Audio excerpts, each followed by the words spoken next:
Halo, selamat malam semuanya. Jumpa lagi bersama kami, saya dengan Ruduk Madatalk bersama Mbak Wita Sauni. Yeay! Pasti teman-teman yang dulu udah pernah dihubungi tahu beliau siapa.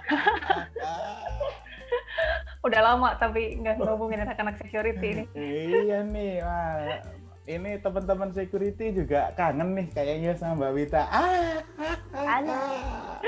alah. Sok-sokan. Ada udang di balik bakwan nih biasanya nih kalau kayak gini itu. Oke lah, to the point lah. Oke. Jadi gini, guys, teman-teman sekalian, kenapa kok malam ini tuh aku pengen talk about ya sama Mbak Wita, talk about ya tentang hiring, kemudian hiring, istilahnya hire profesional ya di bidang mungkin IT, spesialnya di IT security ya. Saya pengen tahu nih sebenarnya beliau ini kan memang lama gitu ya di bidang rekrutmen gitu. Jadi nanti itu seperti apa pengalaman dan beberapa tips and trick dan mungkin ada beberapa keresahan yang nanti coba kita bahas. Kurang lebih seperti itu teman-teman sekalian. Jangan lupa tetap like, subscribe, sama komen di bawah. Bahas tentang istilahnya hiring di profesional, IT profesional ya, khususnya di IT security. Itu gimana Mbak? Dulu itu kok bisa ketemu sama teman-teman itu ceritanya gimana sih? Iya, jadi kan, oh ya, perkenalan dulu ya. Perkenalan Hai, dulu. ini Oke. viewernya Mas Sida, perkenalkan, nama gue Wita. Ini gue sebenarnya masih perlu belajar juga sih di rekrutmen, cuma kebetulan aja ketemu sama Mas Sida terus diajakin collab gitu. Jadi ini lebih kayak ke sharing session aja kali ya. Selama recruiting tuh apa suka dan dukanya. Kalau misalkan kenapa bisa kayak dulu sempat ketemu teman-teman di IT security terus sempat neror orang-orangnya satu-satu juga sampai ke telegramnya minta dimasukin gitu kan. Jadi karena kan awalnya emang gue pertama punya karir recruiting itu tuh di headhunter firm. Terus headhunter firmnya itu tuh emang specialize di IT gitu. Waktu gue masuk udah lumayan lama tuh, kayak udah kalau nggak salah udah sekitar 3-4 jalan 3-4 tahun di headhunter firmnya tuh. Cuma dari awal masuk belum ada yang kespesialisasi ngerjain infra sama security gitu. Nah, pas gue masuk, kebagian DevOps-nya sih sebenarnya sebelumnya sempat dikerjain, terus orangnya resign, dipindah ke gue, tapi pas gue masuk ini tuh lagi banyak kebutuhan buat IT security gitu. Nah, kesusahan gue adalah karena baru masuk dan sebelumnya belum dikerjain, of course jadinya istilahnya di database kita tuh belum pada ada gitu. Tidak, jadi kayak harus nyari sendiri, terus kayak ini orang-orangnya pada di mana gitu. Jadi awalnya sih ya biasa ya cari di LinkedIn by keyword gitu kan, security segala macam. Nah, kadang awal-awal tuh struggle-nya karena belum terlalu ngerti juga, jadi nggak tepat sasaran sih. Kayak dulu tuh nggak terlalu ngerti bedanya tim red team, blue team, purple team, apalah gitu kan. Woi, sekarang tahu Mbak. Luar biasa. Enggak. Seenggaknya tahu dikit beda gitu warnanya kan. Yang dikerjainnya agak-agak beda gitu. Okay. Kalau dulu jadinya kayak pas gue telepon, gue kira dia ngerjain ofensif, tapi ternyata kayak misalkan SOC doang gitu. Jadi, oh kayaknya gue harus cari tahu deh. Misalkan gue telepon ke orang ini, lu tahu nggak misalkan orang yang jago di ofensif di mana, biasanya di perusahaan apa gitu. Jadi sistemnya dulu kayak semacam telepon satu, tapi kalau lu bukan orangnya, refer gue dong ke temen lu gitu kan. Gitu. Dengan dalih kayak gini kan, lu pasti mau kan bantuin temen lo gitu kan. Terus kayak oh ya udah mau deh, tapi bentar ya misalkan tanya dulu ke temennya mau nggak gue kasih nomor teleponnya. Ya udah, jadi kan sistemnya referral gitu. Terus sistem referral dulu lucunya gue mau nge-hire buat role senior. Mm-mm. Terus karena guanya juga masih kayak kurang lebih setahunan di rekrutmen, gue malah nge-approach orang yang punya firm IT security-nya. Jadi kebayang gak sih mau nge-hire orang tapi orangnya itu founder di security-nya gitu. Jadi kayak kocak kan gitu. Terus kayak oh ya kayaknya gue salah orang gitu kan. Tapi dari situ jadi gue tahu dari hasil-hasil ngobrol sama si founder itu, terus dia nge-refer sama teman-teman yang lain. Jadi tahu kalau misalkan di IT security itu karena spesialisasinya juga orang-orangnya juga nggak terlalu banyak, terus kalian kayak jadinya sering ngumpul orang-orangnya kadang-kadang yang aktif itu lagi. Makanya gue jadi pengen tahu ada acara community nggak di IT security-nya, terus kalau ada grup minta masukin gitu. Terus awal-awalnya juga agak ada rasa takut nggak enak sih, karena kalau dengar dari teman-teman sesama rekrutmen, kadang-kadang yang IT community itu pada nggak mau dimasukin sama rekruter juga, karena rekruter itu suka nge-spam gitu, tapi nggak ikut ngasih konteks lah, atau nggak berusaha ngedeketin ke personalnya, kayak cuma ngedrop kerjaan aja gitu. Jadi takutnya tuh annoying gitu buat ke merekanya gitu. Cuma akhirnya untungnya dulu dibantu sama teman-teman di yang community Telegram, dimasukin. Sama siapa, Mbak?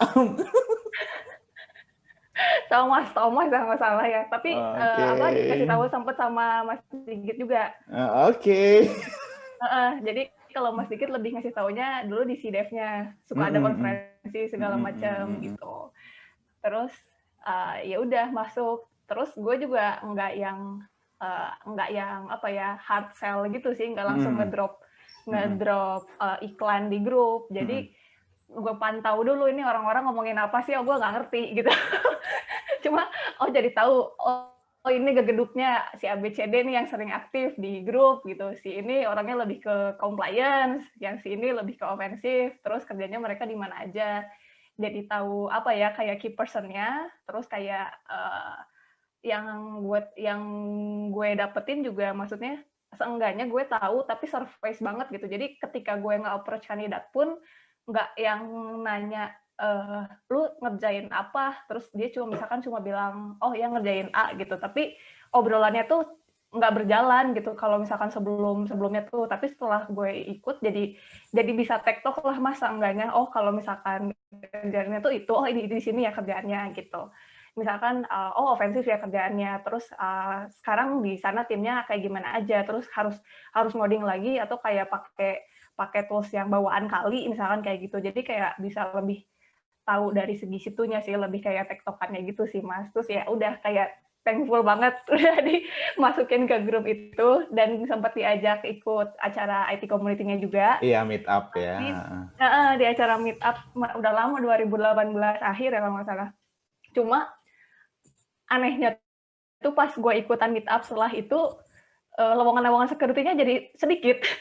Terus gue jadi nggak megang IT security lagi. Sebenarnya tetap megang sih, tapi belum ada lowongan yang baru yang sebanyak waktu pas sebelumnya gitu. Jadi ya udah gue fokusnya nge-hire orang DevOps kemarin. Makanya kurang keep in touch lagi. Terus sekarang juga karena udah nggak di headhunter lagi, jadi sempat agak lost gitu sama teman-teman, tapi tetap mantau sih kalau misalkan ada di home, ada update gitu di home LinkedIn gitu sih. Siap. Wah, panjang kali lebar kali tinggi jadinya volume. Oke, Mbak Wita. Jadi itulah perkenalan Mbak Wita bersama kami. Kami karena banyak, Mbak. Oke. Nah, sebenarnya apa ya istilahnya, kalau dari recruiter itu harusnya seperti apa sih, Mbak? Approach ke yang mau di hire gitu. Harusnya seperti apa sih secara formalnya seperti apa? Kita kan ada step-nya ya, maksudnya tuh, dan beda treatment-nya ke job yang talent pool-nya banyak, sama talent pool-nya dikit kayak yang orang-orang security ini. Of course harus di spesialin lah, maksudnya spesialinnya itu dalam artian kitanya juga harus tahu maunya anak-anak security itu apa gitu, apa yang dicari. Karena oke, kalau misalkan dari step-stepnya itu sebenarnya standar ya, misalkan kita approach lewat LinkedIn, terus kita perkenalan lagi ada on behalf ngerjain rekrutmen, misalkan buat di e-commerce, salah satu e-commerce kayak gitu. Kalau misalkan udah tertarik, kita kasih kita request phone numbernya, kita call juga sebenarnya kita approach-nya juga nggak yang terlalu formal gitu sih Mas sekarang, karena kita aware juga kalau misalkan terlalu formal tuh nggak kebuka semua, maksudnya supaya dianya juga enak gitu ngobrolnya, nggak terlalu banyak gap gitu ke rekrutmennya.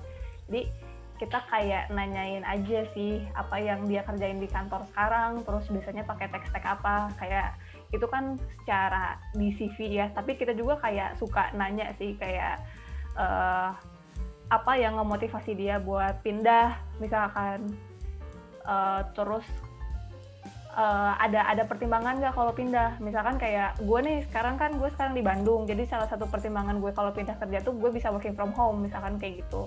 Dan gue juga sering nemu sih di teman-teman IT security, terutama tuh mereka banyak juga yang consider salah satunya tuh jadi nggak selamanya soal gaji gitu Mas. Kalau misalkan gue lihat tuh yang kemarin jadi tren ya, soal ini sih, soal flexibility gitu. Kayak working from home, even sebelum zaman pandemi ya, working from home, terus tuh jam kerjanya tuh jangan yang ketat jam 9 sampai jam 6 gitu loh. Karena kan seperti yang Mas tahu ya, kan pada aktifnya kan di malam hari ya pada kalong. jadi banyak yang kayak gitunya juga, dan tantangannya adalah nggak semua perusahaan yang on behalf kita kerjain recruiting-nya tuh nyediain time flexibility kayak gitu sih. Dan iya palingan kayak gitu sih Mas. Oke. Ya karena teman-teman di security nocturnal semua Mbak. Nocturnal. Iya. Anak malam ya. Anak malam. Yang nggak semuanya sih, ada beberapa kalau yang mungkin yang udah levelnya manajemen atau dia memang nggak in touch lagi ke teknis, mungkin dia bisa tidur ya. Tapi kayaknya nggak bisa juga sih, sama aja. Iya, bener. Kalau nggak pertimbangannya kan ini Mas, kayak ada yang masih single atau berkeluarga, jadi ngaruh kan. Kalau yang berkeluarga biasanya pengen yang lebih teratur gitu, walaupun teman-temannya tuh lebih fleksibel, kayak gitu-gitu sih. Jadi harus tahulah yang paling memotivasi apa gitu. Iya, oke. Mbak Wita, ngomong-ngomong rekrutmen, pernah nggak sih ada pengalaman yang mungkin, aduh, kenapa sih ini harus terjadi gitu? Kayak pengalaman nggak, ya bisa jadi annoying. Kalau annoying kan di depan sudah disebutin ya tadi. Yang nggak, aduh ya mungkin bad ini kali ya, bad moment atau seperti apa. Bisa cerita dikit nggak gitu? Sempet sih, kayak dulu pernah on behalf ke salah satu perusahaan, terus gue ngirimin kandidat ke perusahaannya dia buat interview. Cuma dia tuh telat buat interviewnya karena ban motornya kempes.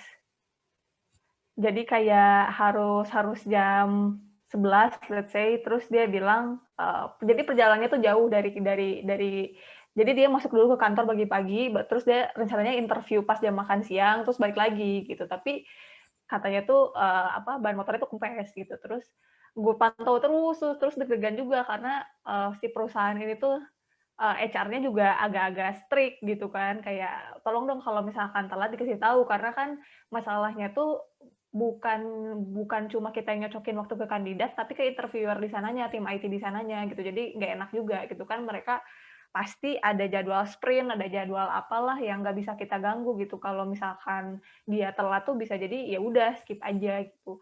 Terus udah motornya kempes gitu, katanya jam kayak let's say kayak jam 1 jam atau 2 jam kemudian tuh udah bener bannya. Tapi pas abis itu udah jalan nih, setengah jalan menuju ke daerah Tanah Abang gitulah ada ya. Terus daerah situ eh kempes lagi bannya. Jadi kempesnya 2 kali. Jadi kayak awalnya tuh dia kayak udah ngasih estimasi, "Wah, nyampe nih, Mbak, jam 1," katanya tuh gitu kan.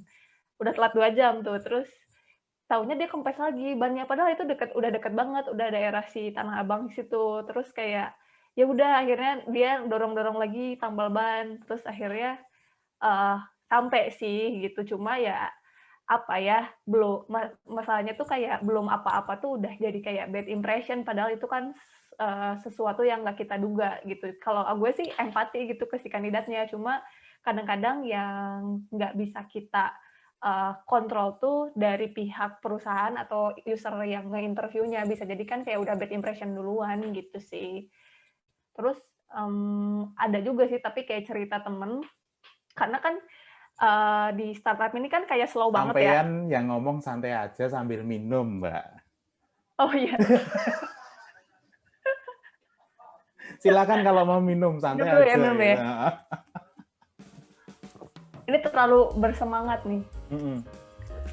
Terus pernah juga, tapi bukan gue yang ngalamin, temen gue yang ngalamin. Jadi, dia mau interview nih, Mas, si kandidatnya. Terus kan dia ya startup sih kan budayanya kayak santai-santai gitu kan. Dari segi baju misalkan ya udah pakai kaos, it's okay gitu kan. Cuma masalah fatalnya adalah dia interviewnya tuh ke kantor, terus dengan startup, karena startupnya belum terlalu gede, jadi dia ngomong interview pertama langsung sama head of engineering atau VP-nya, VP of engineering-nya. Interviewnya tuh dia memakai sendal swallow, Mas. Jadi kayak yang shock gitu si VP of engineering-nya. Wadidaw. Kayak yang ya udah nggak apa-apa kalau kaos dan sepatu olahraga tuh masih bisa diterima lah gitu. Cuma kalau pakai sendal swallow dia jadi kayak kaget gitu, kayak hah gitu. Kok dia pakai sendal sih gitu. Ya kalau Terus dia kira, Sehun oh EXO iya, nggak apa-apa kali ya Mbak pakai swallow. iya. Masalahnya kan dia bukan ya. Terus kata dia ya oh gitu ya, soalnya di perusahaan yang aku yang sekarang bebas mau pakai alas kaki apa aja. Terus di kitanya juga di recruiter tuh ngerasa oh orang-orang tuh mungkin udah punya common sense sendiri, kayak nggak usah dikasih tahu gitu harus pakai sepatu tertutup atau enggak gitu kan. Terus ya udah jadi setelah itu mau udah jadi kayak standar gitu loh, Mas. Kita sebelum nyiapin ke kandidat ngingetin jangan pakai sepatu ya, at least gitu, jangan pakai sendal gitu. Jadi kayak gitu hal-hal yang sederhana tapi kayak suka kita ingetin lagi dan bikin si usernya kaget tuh suka ada aja gitu. Wow, ceritanya sangat ya benar bad impression ya, jadi bikin pandangan seseorang ke yang mau direkrut juga kurang baik gitu ya. Nah, balik lagi ke etika, ini berarti Mbak Wita, kan kita aja kalau mau bertamu ke tempat orang lain atau orang yang mungkin yang kita kenal aja kita harus sopan ya, ibaratnya kita pakai istilahnya ya permisi seperti apa. Terus kalau memang di situ acaranya formal, kita ke nikahan temen juga biasanya formal juga ya. Nah, apalagi interview kan gitu. Nah, iya.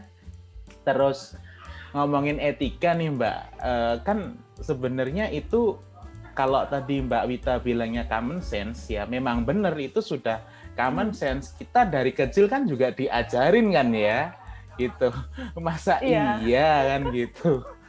Aduh, nah itu ya teman-teman ya, mungkin kalau teman-teman merasa terlalu pede jadi EXO kayak gitu, ya itu kan beda, kan artis ya gitu. Ini kita memang interview kita juga istilahnya kalau orang Jawa itu ngewongke uwong, ibaratnya kita membuat respect orang dan otomatis kita juga akan orang itu akan respect juga ke kita gitu. Benar.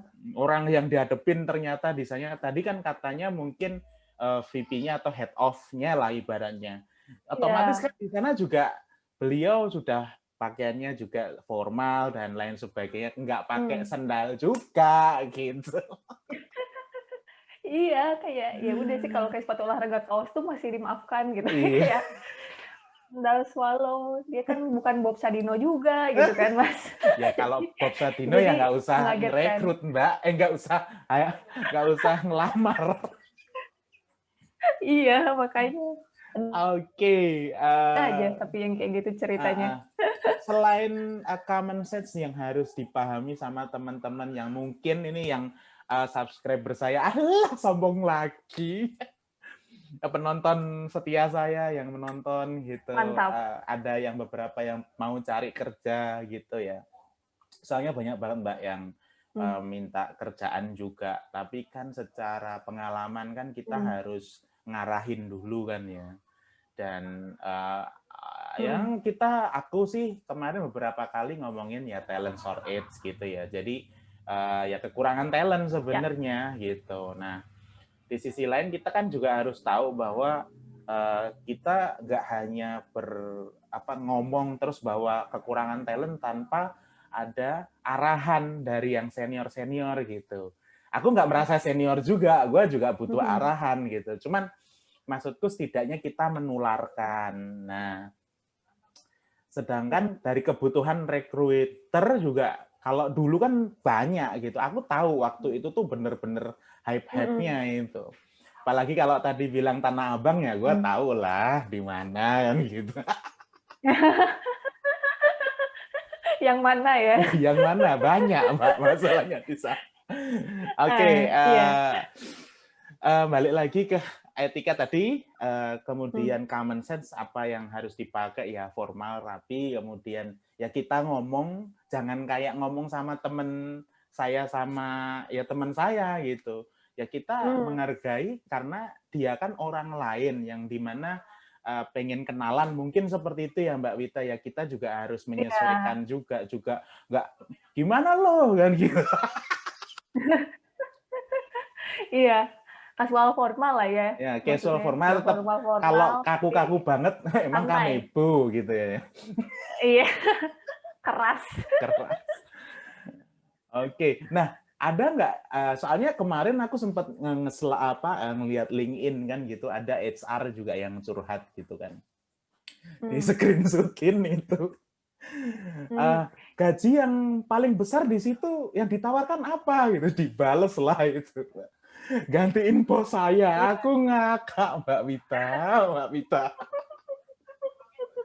Ada lagi yang tiba-tiba nanya, gajinya berapa? Waduh, itu kalau menurut saya kurang cocok, kurang pas Mbak itu kalau misalkan kita mau nyari kerja langsung to the point kayak gitu.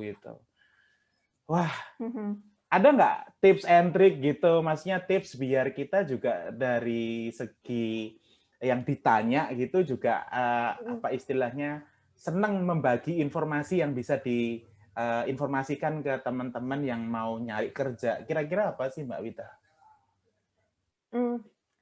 Oke, sebenarnya kalau misalkan fresh grade ya hitungannya, kalau misalkan agak ragu nih nanya to the point ke HR-nya, biasanya tuh patokannya tuh UMR plus kayak ada naik sekitar 10-20% sih dari situ Mas, si range-nya tuh. Jadi bisa jadi pas UMR, kayak let's say kayak si UMR Jakarta sekarang 4.200.000 ya kalau nggak salah ya. Jadi bisa jadi startnya tuh di 4,2 pas atau kenaikan kayak sekitar 20-an% dari itu. Mungkin startnya di 5 atau 6 juta, jadi 4-6 lah gitu buat start fresh grade tuh. Nanti tergantung juga kan sama si perusahaan, terus sama dia lulusan apa biasanya. Nah, sebenarnya kalau dari awal, kalau dari fresh grade agak nggak enak nanya ke HR-nya, kan bisa nanya, pertama dia bisa nanyain ke ada website yang nyediain data-data gaji gitu loh Mas, ada kan salah satunya sama si ada reviewnya. Terus yang kedua pasti ada seniornya dulu yang dulu udah masuk di perusahaan itu biasanya. Jadi bisa nanya kira-kira di situ berapa. Nah tapi kalau misalkan dari awal pengen tanya ke HR-nya, sebenarnya nggak apa-apa sih kalau gue personal ya. Dia bisa nanya kayak maaf boleh tahu nggak kayak ini ada pertimbangan misalkan dari ABCD kayak let's say maaf boleh tahu nggak misalkan karena saya domisilinya nggak di Jakarta, misalnya di beberapa consideration, jadi boleh tahu nggak Mbak di situ tuh start date-nya dari angka berapa sampai berapa gitu. Kalau misalkan dari gue sih nggak apa-apa, even di job post-nya tuh udah ada job range-nya gitu loh Mas, ini tuh gajinya segini sampai segini. Jadi kita bisa ngasih tahu dan itu tuh harusnya sesuai sama kalau dia udah di shortlist berarti dia emang sesuai gitu si job range-nya tuh gitu. Nah sementara kalau yang di senior justru lebih nggak apa-apa lagi gitu karena kalau yang senior ini kan posisinya kalau yang udah ada experience tuh dia yang biasanya yang kita yang cari kan. Jadi justru kita yang nanya duluan rekruternya, kalian expect salary-nya di angka berapa gitu. Masnya expect salary-nya di angka berapa? Biasanya sih kalau misalkan dari teman-teman juga kayaknya udah pada tahu ya kalau misalkan yang experience tuh ada kenaikan 10-30% gitu dari current salary. Tapi itu pasti nyesuaiin sama scope kerja yang dia kasih gitu. Itu sih Mas. Sama budget dari perusahaan Bener. juga. Bener. Karena apa sih justru kalau misalkan dari perusahaan ya agak apa ya kalau dari selama ini perusahaan yang gue pegang sama yang sebelum-sebelumnya tuh agak ngemanjain lah istilahnya buat budget si anak IT tuh karena ya tadi karena talent shortage kan jadi justru kita nggak terlalu kaku soal gaji yang penting kayak kenaikannya nggak jadi 100% juga gitu sih Mas apalagi kalau misalkan dari hasil tes hasil culture fit-nya tuh udah memuaskan gitu kayak nggak ragu-ragu lah gitu ngeluarin buat budget tuh gitu. Iya, mantap Mbak Wita. Makasih banget tips and trick to the point-nya. Apalagi anak security nih kayaknya udah makin langka jadi udah apa ya mau nge-approach juga takut gitu kayak udah pada mahal sekarang tuh. Iya, ini salah satu bentuk dari gimana pendekatannya ya mendekatin kampus-kampus nih Mbak gitu kan ya. Jadi mungkin lebih bisa mempersiapkan gitu. Nggak tahu. Ini mungkin yang kalau ada headhunter yang lain kali ya, recruiter yang lain bisa coba kenalan lah sama kampus. Toh kampus juga open juga lah kalau masalah kayak ginian gitu. Iya. Terus ini Mbak, gue mau nanya, cuman mungkin kalau sensitif nggak usah dijawab ya. Oh iya, nggak apa-apa. Jadi gini, hubungan antara HR dari perusahaan dengan recruiter seperti headhunter itu seperti apa sih sebenarnya? Cerita gamblang aja, nggak usah terlalu detail. Nanti saya pusing nanti. Enggak, kayaknya layaknya ini aja sih. Kalau di security itu layaknya security vendor sama si startup-nya perusahaan e-commerce misalkan. Harusnya kan gitu kan. Yang namanya vendor tuh sejajar gitu, as a partner gitu. Terus kalau misalkan gue lihat kalau recruiter dari si perusahaannya udah mature enough, apalagi udah ada yang pengalaman di headhunter sebelumnya, mereka tuh lebih empatik gitu. Jadi ngelakuin ke kita juga sejajar gitu sih Mas. Kayak bahkan nanya kalian tuh kesusahannya tuh kayak gimana sih headhunter yuk kita kerja bareng-bareng. Jadi kayak kita suka ngelakuin evaluasi, meeting kayak gimana segala macam. Jadi seneng gitu kalau misalkan ada perusahaan HR-nya juga HR in-house-nya juga ngelakuin kita sebagai partner gitu, enak aja jadinya kan.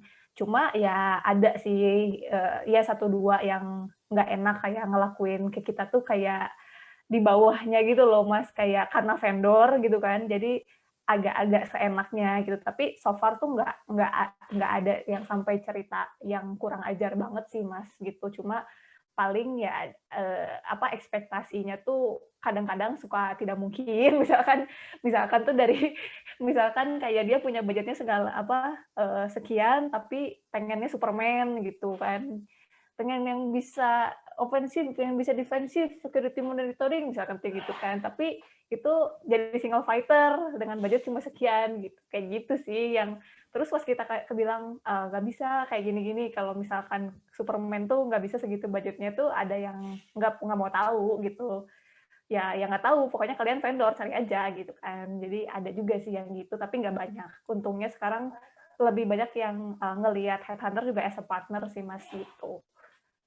Dan aku juga sekarang ngerasain sih ketika di in-house dan ditawarin sama headhunting lain gitu buat ngebantuin hiring in-house aku jadi lebih respectful aja gitu ke mereka kayak oh lo ada service fee-nya berapa gitu sesuai nggak sama budget kalau misalkan nggak ada budget ya ya mohon maaf aja nih lagi kayak gini thank you next aja gitu lain kali gitu.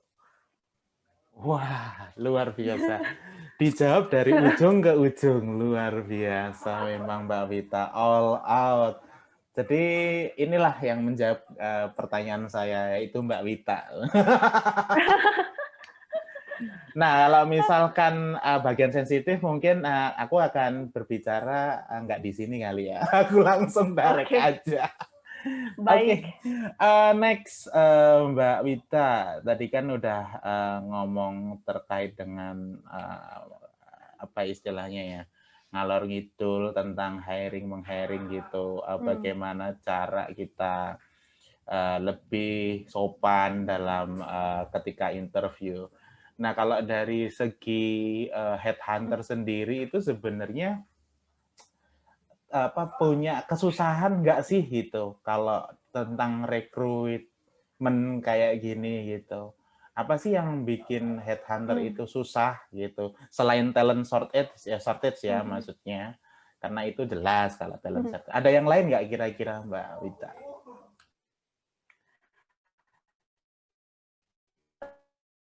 Eh, ini tuh ada kesusahannya adalah eh, apa ya kayak ibarat kata macomblang lah ngecomblangin talent yang ada sama kebutuhannya si perusahaan sekarang karena gini Mas misalkan si perusahaannya tuh pengen senior yang bisa udah misalkan posisinya udah manajer tapi dia pengen tetap masih hands on kayak gitu terus misalkan si perusahaannya tuh pengennya ngambil dari top unicorn yang sekarang ada gitu kan. Nah tapi situasinya adalah kalau gue ngambil dari top unicorn yang sekarang, kan mereka tuh sekarang yang di top unicorn security-nya tuh kan banyak kan Mas ya. Jadi yang mereka kerjain tuh lebih spesifik, lebih spesifik. Jadi kayak kalau kalau misalkan ibarat kue tuh ada potongan kuenya tuh kecil gitu. Kalau misalkan di unicorn tuh sementara kalau misalkan pindah, dia dapat impact yang lebih gede gitu, ngerjain segala macam. Nah itu sih yang kadang-kadang yang bikin susah karena uh, mau aja dari perusahaan unicorn ini tuh ke startup yang baru, tapi nggak bisa gitu ngerjainnya karena dia tuh di sebelumnya tuh udah terlalu comfortable sama bubble-nya dia yang kalau misalkan dia tuh kerjanya udah sespesifik itu gitu sih mas.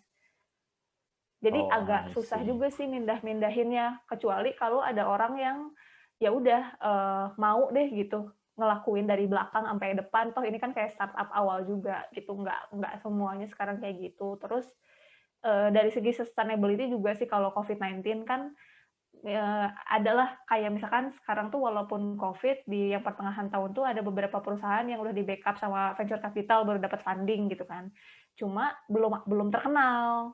Terus orang-orang tuh masih suka kalau mau pindah tuh, aduh ini bertahan sampai berapa lama gitu kan kalau startup tuh kalau oke dapat funding tapi bisa aja setahun tuh collapse kan. Jadi itu sih yang bikin susah juga ngeyakinin ke mereka kalau orang-orang di dalamnya juga orang-orang yang pengalaman gitu. Walaupun collapse atau nggak collapse lah kita nggak bisa jamin gitu karena kan siapa yang tahu gitu bisnis mereka gitu. Agak nggak enak juga sih karena kan kalau value yang gue dapet ya terus yang bos gue ajarin adalah ketika jadi headhunter tuh kayak ada semacam misi sosialnya gitu lah mas kayak ngebantuin orang supaya dapat kerjaan yang lebih baik kan cuma yang jadi moral burden-nya gue adalah ketika covid situation kayak gini tuh ini kerjaan yang gue tawarin tuh lebih baik atau enggak ya buat dia gitu takutnya malah dia pindah tapi takutnya tuh ke perusahaan yang kita tawarin yang nggak lebih baik gitu sih mas yang gue suka beban moral tuh gitu. Siap ya, mudah-mudahan jadi ibadah gitu ya Mbak ya. Iya. Kan intinya kan itu berarti ya, beban moral ya gimana ya, kita juga apalagi biasanya kan kalau perpindahan itu ada di awal tahun. Nah ini nih biasanya nih akhir-akhir kayak gini tuh udah ini kan apa namanya Udah banyak gencar. lah gitu, bergencar gitu. Kemudian biasanya nunggu THR ataupun Ya. tahun biasanya kan ya ini.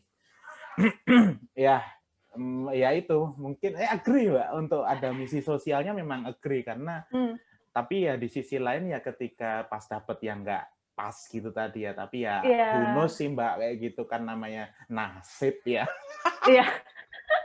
Nggak bisa kita kontrol juga Iya sih nggak kayak bisa gitu. dikontrol. Ya, yang penting kan tetap apa dulu itu saya pernah ada istilahnya bukan prinsip ya istilahnya ada beberapa bukan bekerja tetap tapi tetap bekerja kan intinya gitu. Oh, iya sih kalau dari pandemic situation gitu itu lebih tepat sih tetap Iya, bekerja. tetap bekerja. Karena kalau wah pengen bekerja tetap di mana di ini gitu. Kalau yang di ini itu goyah kan, wah pusing gitu Ya, pasti.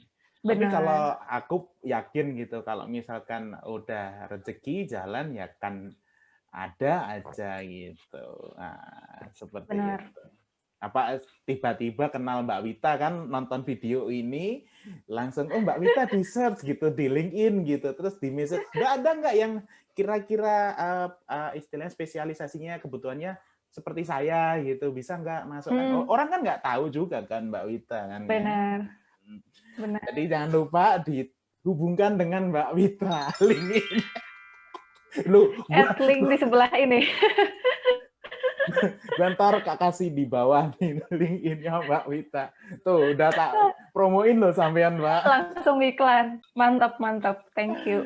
Ya enggak kan kita apa sama-sama biar ya teman-teman juga jangan bingung ketika lulus kuliah jangan bingung mau kemana di sana banyak banget kok kerjaan-kerjaan yang bisa dikerjakan ya kalau sampai apa kalau udah masuk kemudian overwhelming nah tuh kan aku cuma bisa bilang gitu sama yang teman-teman fresh graduate iya Mas pusing ya iya pusing lah mending pusing Yalah, ada kerjaan daripada pusing nggak ada kerjaan kan ya. Oke deh Mbak Wita, kurang lebih cukup kayak gitu aja. Nanti kalau kita ada hal-hal yang menarik lagi yang bisa kita bahas, kita bisa di part selanjutnya. Ya, thank you banget udah menyempatkan waktu untuk atau di Ruduk Mada Talk kali ini loh Mbak Wita. Wah aku makasih banget. Baru ketemu sekali lah aku udah langsung tak ajakin kok. Nggak apa-apa, sama-sama Mas. Iya. Tolong diajakin lagi ya, nanti kalau udah nggak ada COVID ya, ada kumpul-kumpul lagi, mungkin aku bisa datang. Gitu. Siap Mbak Wita, apa dengan senang hati. Oh Mbak Wita, pesan ke teman-teman inilah, apa fresh graduate atau yang lagi cari kerja di masa-masa pandemi sekarang, apalagi yang fresh graduate tahun ini kan susah nih. Kira-kira apa Mbak pesan-pesannya Mbak? Buat closing aja. Aku sih pesannya apa ya, kalau misalkan buat kalian yang career changer nih, misalkan aku kan dulu backgroundnya biologi terus ke HR, jangan lupa pelajarin soal job description-nya sih, jadi at least kalian tahu nanti yang kalian kerjain tuh sehari-hari kayak gimana gitu. Terus apa ya, perseverance aja, jangan patah semangat buat nyari-nyari kerja.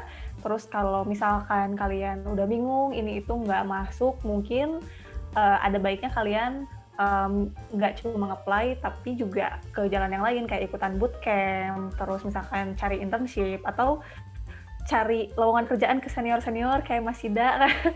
Kali aja jadi kayak ada ikutan project dulu, jadi kan di CV jadi ada portfolio nih sempat ikutan project bareng Mas Sida Nala gitu kan, jadi lebih menarik gitu CV-nya kayak gitu sih. Siap, luar biasa sekali. Aduh, siap, oke. Ini makasih ya Mas Sida, jauh-jauh ya dari San Francisco. Ya aku jadi keinget lagi gitu kan. Berarti kan kalau bisa fresh graduate harus ada pengalaman setidaknya beberapa project lah, itu yang bisa dijual juga gitu ya Mbak Wita Eh, ya. sebenarnya nggak harus, cuma Nggak harus. bakal lebih menarik lah kalau ada gitu. Jadi profile kalian tuh stand out dari yang lain. Pasti kan soalnya apa kompetisinya tuh lebih ketat gitu. Mantap sekali. Oke Mbak Wita. Aku nggak ini ya apa namanya, aku nggak meromoin salah satu headhunter atau seperti apa, enggak. Aku cuman pengen talk santai, dan kita juga kita nggak bawa apa-apa juga, nggak ingiklanin siapa juga. Nah, dan itu teman-teman mudah-mudahan bermanfaat untuk Mada Talk kali ini. Jangan lupa tetap like, share, comment, and subscribe. Ada channel YouTube nggak Mbak Wita? Nggak ada. Oke. Siap, nanti kalau misalkan berarti di follow aja LinkedIn-nya Mbak Wita ya di LinkedIn. Oke, terima kasih dan selamat malam. Bye. Bye-bye, thank you. Thank you.